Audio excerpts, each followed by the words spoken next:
Hi வணக்கம், நான் உங்க ஜெயந்தாரா. எல்லாம் எப்படி இருக்கீங்க? நல்லா இருக்கீங்களா? சோ இன்னைக்கு இந்த வீடியோ யாருக்கு தெரியுமா? இந்த நெகட்டிவ் கமெண்ட்ஸ்லாம் போடுறாங்கல்ல, தேவையில்லாத ஒரு விஷயம், புது புது கற்பனைக்காரவங்களுக்கு, அவங்களுக்கு தான் இந்த வீடியோ. அவங்க ரொம்ப கஷ்டப்பட்டு பாவம் மொபைல் எடுத்து அதுல ரீசார்ஜ் பண்ணி மூளைய கசிக்கி ஒரு சில கமெண்ட்ல போடுறாங்க. அது நாங்கெல்லாம் பார்த்து பயந்துருவோம். இனிமே நாங்க ஆட மாட்டோம், பாட மாட்டோம், பேச மாட்டோம் நினைச்சிட்டு போடுறாங்க. அவங்களெல்லாம் கை தட்டுற அவங்களுக்காக. காரணம் என்னன்னா, நல்ல விஷயம் பண்றாங்க.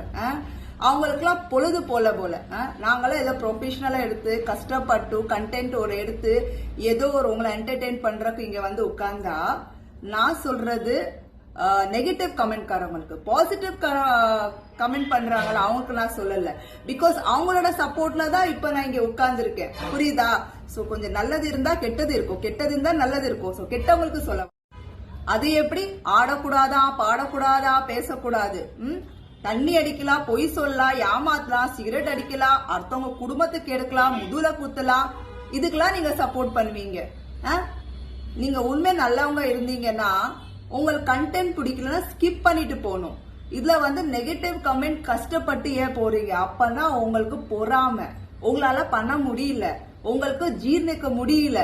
அவ எப்படி வளர்றான், இவ எப்படி வளர்றான், அவன் எதுக்கு வளர்றான் அப்படி சொல்லி கால் புடிச்சு இழுத்துட்டு நாசமா ஆகணும். நீங்களும் வளரக்கூடாது, நாங்க வளரக்கூடாது. அப்படிதானே?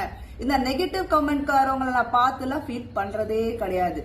நேரா டெலிட், பிளாக், அவ்வளவுதான். பிடிக்கலன்னா பிடிக்கல. அந்த மாதிரி ஃபாலோவர்ஸே எனக்கு தேவையில்லை.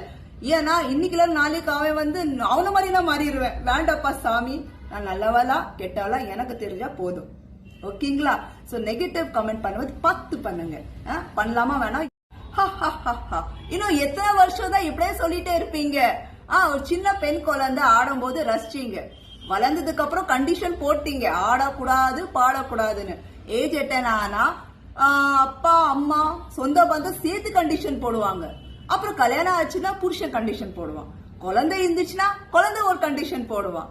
இத வயசான பாட்டி ஆடிட்டானா பாரு, இந்த கிழவிக்குலாம் தேவையா இந்த வயசுல கட்டையில போறவ சொல்லி அசிங்கமா பேசுவாங்க. இதுக்கு என்ன அர்த்தம்னா, நாங்க சந்தோஷமா இருக்கக்கூடாது, நாங்க ஃப்ரீடமா இருக்கக்கூடாது, உங்ககிட்ட கேட்டுதான் எல்லாம் செய்யணும். அப்படிதானே? நீங்க சந்தோஷமா இருக்கலாம், ஆனா நாங்க சந்தோஷமா இருக்கக்கூடாது. அடுத்தவங்கள குடிக்க எடுக்கணும், அது ரசிக்கணும், ருசிக்கணும், அடுத்தவங்க குடும்பத்தை வந்து எப்படியா நாஸ்தி பண்ணிடுறோம், போறாம. இதுலதான் உங்களுக்கு சந்தோஷமாவா? சந்தோஷம் வந்து உங்களுக்குள்ள இருக்கு.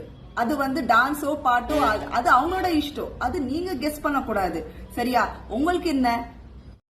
சில பேருக்கு நெகட்டிவ் கமெண்ட் போட்டாதான் பிடிக்கும், போடுங்க, ஒன்னும் பிரச்சனை இல்ல.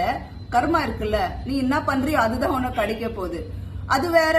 நான் என்ன பண்ணேன், நல்லா இருந்துச்சுன்னா வச்சுப்பேன், இல்லைன்னா பிளாக், டெலிட், அவ்வளவுதான். காரணம் என்ன? சின்ன குப்பை பெரிய குப்பை, பெரிய குப்பை ஆகணும்னே ஜாம் ஆயிடுச்சுன்னா ஒரே கப்படிக்குமா. கிளீன் பண்ணிடணும். ஏன்னா ஒரு பேர் வேற வேற கேட்டகரியா வரும்போது நமக்கு தேவைதை மட்டும் தான் நம்ம வச்சுக்கணும். தேவையில்லாம உள்ள என்ட்ரி பண்ணோம்னா அப்புறம் நம்ம போக வேண்டியது வெளியே.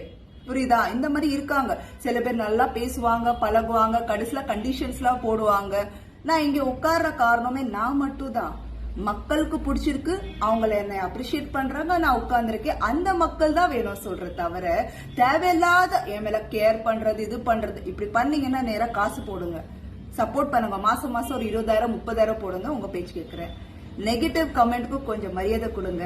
பாசிட்டிவ் காரங்க எப்படி மெயின்டைன் பண்றாங்க. சோ